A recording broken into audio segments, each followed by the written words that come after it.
Good morning, everyone. I would like to present you today the RACT created by CluePoints. The RACT is actually based on the Transcelerate initiative. So Transcelerate published an Excel document about a year ago with a list of questions and categories that should be looked at by the study team during the risk assessment of their study. And we've been inspired by this Excel documents. We just try to make it a little bit more, I would say, user friendly, in the sense that instead of having Excel, it's going to be a web-based solution that can be completely customized. And my intent today is to present you that web-based application. But again, let's first review the Excel documents where you see that you have a list of questions. I'm going to zoom in first so that you all see well the different questions. So for within one category here, it's the safety category. You have a list of questions, and for each question, uh, um, the designers provided also some considerations. So how to answer the question, and then these are the three main criteria that has to be filled in by the study team, where they're making an assessment of the impact, the probability, and the detectability. And so for each of those criteria, you have to rate either it's a high risk, a medium risk, or a low risk. A high risk is given 3 points, a medium risk is given 2 points, and a low risk is given 1 point. The score for each question is actually the product of these three categories. So say that you have a high risk for the three categories, the resulting score would be 9. And then they are also suggesting to have three additional informations being filled in for each question. Is the risk at the program or protocol level? What is the rationale for the category risk level assessment? And what are the functional plans that are impacted by that risk? So once the study team went through the list of questions, they also have to make the same assessment at the category level. So for the first category, safety, again, you would have to make an assessment of the impact, the probability, and the detectability. And again, it will be given a score. Once you've been through the different categories, so here you have the study phase, here you have the complexity, then the system is going to provide you an overall risk level score, which is here at this level. So let's now move on to the web application itself. So this is a web-based application. You have to authenticate to access the application. We created a template called RACT 2.0, but you can have actually as many templates as you wish. So you can create your own templates for your own organizations. You can have templates for each indication or even each study if you want to. So a template is actually a list of categories that you can see on the left side. And for each category on the right side, you have the list of questions belonging to that category. And for each question, so let's see for the safety here, the second question is the compound and marketed products. You can expand this. And then you will be asked to fill in three informations. Is the program protocol risk? And you can drop down and select one of the two elements. You can enter a rationale, which is a free text, and you can also select the functional plans that are impacted. So here we are at the template level. So the first thing we're going to do is that we're going to copy that template. We're going to use the templates. Let me go back to the templates here, and I'm going to make a copy of it. So now we are at the study level. And within the study here, I have my new copy, which is dated of today.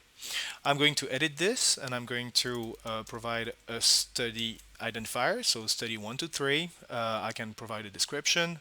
I will come back to those two tabs later on. I'm just going to save this one. Now, as a study team member, I'm going to enter this study, and you can see the same questions and the same categories as we had before. But now you see that we have also impact, probability, and detectability on the right side. So this is where the study team is actually filling these documents. So let's go for the second category because we have only two questions, so it's going to take less time to fill in those two questions. So the first question is, does the phase of the trial increase the risk? And you see that the designer actually added a consideration here. So this is something that cannot be edited by the study team. It's just additional information as you make the assessment. Then I can decide it's going to be a program risk. I can enter some rationale. So I will just enter any kind of text, but this is really free text. And I will select the functional plans that are impacted by this risk. So let's say that my monitoring plan and my medical monitoring plan are impacted. And then comes on the right side the assessment. So on the what is the impact? It could be a medium risk, so it's a 2. The probability could be 1, it's a low risk, and detectability could be a high risk. And then you see that as I filled in these three elements, I see how I'm progressing in my category assessments. So I answered 50% of the questions now. I'm going to do the same for the second one here. And then my study phase is now complete. So I can now compute a score. You see here that this is slightly different from what Transcelerate is doing with the Excel document, because Transcelerate didn't see or didn't make the link between how you answer the different questions and what is the score at the category level. And so we thought that actually the risk at the category level should be based on how you answer the different questions. So the system suggests what should be the score for each of those criteria based on how you answer those questions for each questions. Now you may want to overwrite this predefined score, so you can enter the rational why you want to update that score, and once you enter a rational, then you can start updating those. So you can say actually my probability is a low risk, the impact is a high risk, and this one is a medium risk, and you will still see what the system is suggesting, but now you see also what you decided as a user. Once you updated those, you see on the left side that the study phase is given a low risk, so it's a yellow, and you see that for each of those criteria, what is the risk. So now I'm going to use one of those studies that has been completed. So here we have the different categories, and for each category, you see that we've been through the list of questions. So now I'm going to actually go to the mitigation, which is the second step of the process. So we have, oh, I forgot to mention here that we have the score, the overall score, which is computed based on all the score of these different categories. And you see that by default, for each category, there is a weight of 1, but that weight can also be adapted. So, as I said, once you've been through the list of questions and you made the assessment, then comes the mitigation phase. Mitigation is all about listing the risks that you identified and how do you want to address those risks. So we see that we've been through that process already to some extent. So out of the 43 risk, we still have 16 that has to be assessed, mitigated, and there is 27 that were mitigated. So on the left side, I'm going to look at my mitigated risk. I can see that for the first one, for example, with the highest risk, a score of 16.73, 3 red dots. If I click on this one, I will see how did I decide to mitigate the risk. And I have some free text, some predefined actions that should be taken before the study starts, like for example, make a better site qualifications or provide additional trainings to the site before it actually starts. And then you have the what we call the KRIs. And the KRIs is typically looking at the adverse event rate, the number of protocol deviations, and so on and so on. So this is something that you will monitor during the conduct of the study. And so you can define for each risk what kind of mitigation actions you want to make. So I'm going to take one risk that has not been mitigated yet. This is here. Is there any risk related to availability of IP?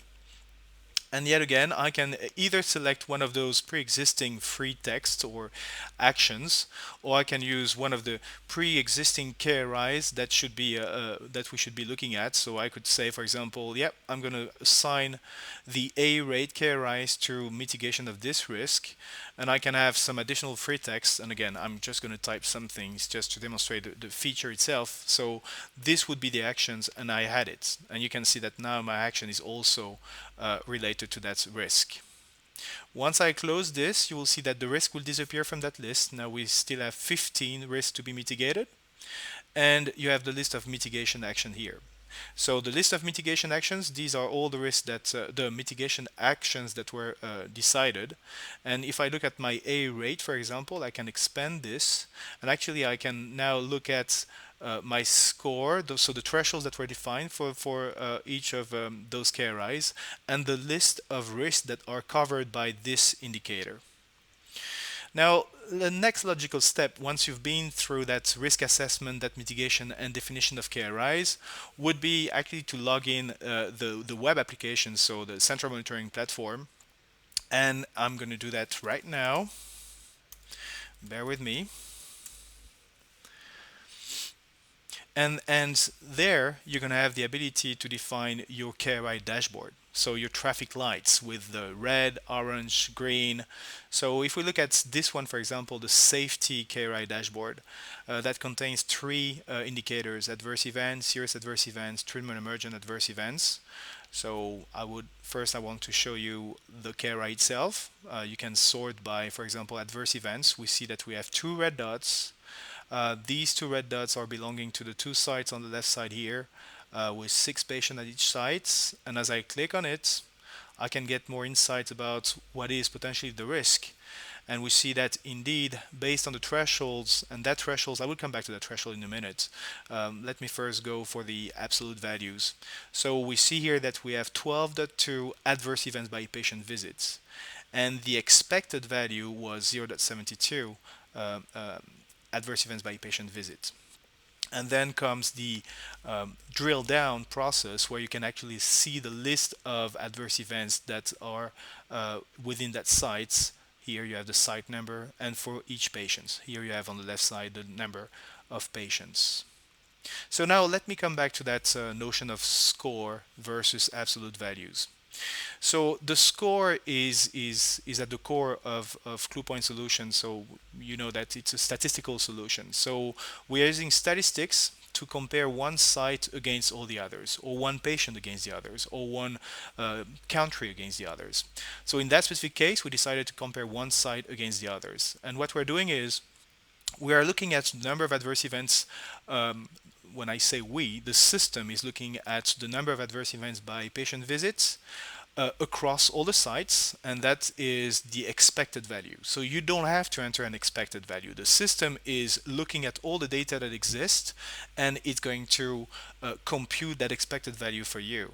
So the expected value across all the sites within that study is 0.72 adverse events by patient visit. Now, again, here we have identified that we had 12.2 adverse events by patient visits. The score on the left side is actually telling you how atypical this value, the observed at the site, is compared to the expected value. In this case, and these are actually p-values, and I don't want to confuse you with p-values, so we converted those p-values to a score that works pretty much like a Richter scale between 0 and 10.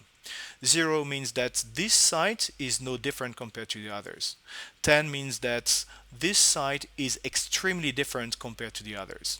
And we use some statistical standards, thresholds, I should say. And so we decide that, but this can be customized, by the way, but we decide by default that anything above 3 is considered as being statistically significant. It becomes very atypical. So here we see that we have a score 5.4. That means that this site here with 6 patients has a very high number of adverse events compared to the expected value. The real where I think this solution is unique and becomes powerful is when you start comparing actually the absolute score, which is on the left side, and the relative score, which is on the right side, because you still have the ability to define your own thresholds. So basically what you see now is 2 indicators for the adverse event indicator.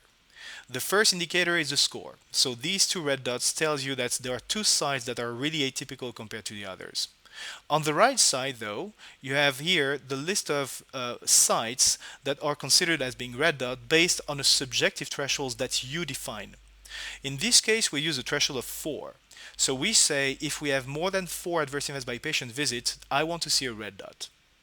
In this case, this one is really interesting, because this one is telling you that yes, you have 4 adverse events by patient visit as opposed to 0.72, which is the expected, but at the same time, the score is telling you that this site is not that atypical compared to the other sites. So it might be that you have a safety signals at the study level, because having all these red dots means that you have more adverse events than expected across multiple sites, or it could be that your thresholds was wrongly defined and that you may want to upper the number of adverse events by patient visits to limit the number of red dots. Okay, I don't want to go into too much details about the KRIs. I just wanted to make the transition between the RACT tool and the KRI dashboard. Now, before I end this presentations, I want also to insist on the fact that everything can be customized. So I already mentioned that you can actually create as many templates with as many questions and as many categories as you wish. And for each study risk assessment that you're making, you can also customize the list of questions, but also the information that you want the study team to enter. What I mean by that is, say for example that you remember that we have in the Excel documents the program protocol risk, which is one column that has to be entered by the user. You may want at your organizations to also identify the organization risk. So maybe there is something at the program, the protocol, or the organization risk. Meaning that in your drop-down list, in addition to program and protocol, you would like to see organization. Oops, typo. You may also want to have an additional free text element that should be entered by the study team, which is going to be sponsor specific. So let's say sponsor specific question. And then you may have your own plans. So here we have a predefined list of plans, but maybe at your organizations you don't have any communication plan. Maybe at your organizations you have a sponsor plan, sponsor specific plan. And again, this is just to update the list of potential values that you have in the drop-down list as you complete the questions. So let me save this, go back to my study here, and you will see that now as I expand this, I have my program protocol organization risk, and indeed I can now select organization. I have my rationale, but I also have my sponsor specific question. So there you can really customize all the fields that should be entered. The same way, if I click on unlock, I can also decide that I want to get rid of some questions. Maybe this question is not appropriate for that study, and so I can delete this one. Maybe some questions requires that a different weight, so you can also update the weight of each question, or you can also do the same at the category level. You can also update the weight of each category. You can rename some categories. So here you have some things specific to your organization or study. You can also customize one of the existing questions to also update the text. And you can also create additional question, which will be specific to that study. Last but not least, once you are happy with this, you can also generate a PDF documents. Here it's going to be very limited because I only make the assessment of one category, but you can download the PDF documents.